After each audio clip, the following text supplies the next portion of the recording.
সাজিদ খুব সাধারণ চাকুরিজীবী। মাসের শুরুর দিকে হাসি খুশি, কিন্তু শেষে এসে টেনশনে ভোগে। টাকা শেষ হয়ে যায়। তার বউ মিলি খুব শান্ত স্বভাবের, তবে একটু হিসাবী। সংসারের প্রতিটি খরচের খাতা সে সব সময় আপডেট করে।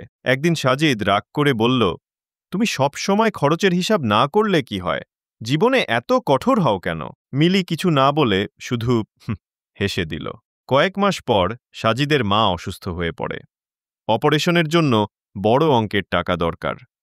সাজিদের বউ এত টাকা সে কোথা থেকে আনবে? ঠিক তখন মিলি আলমারির ভেতর থেকে একটা ছোট কাঠের সিসিন্দুক বের করে আনল।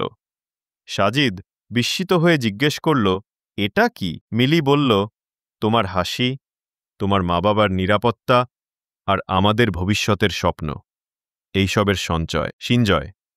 সিন্দুক খুলতেই সাজিদ অবাক হয়ে দেখল ভিতরে বড় অঙ্কের টাকা, যা অপারেশনের সব খরচের জন্য যথেষ্ট। সাজিদের চোখে পানি এসে গেল।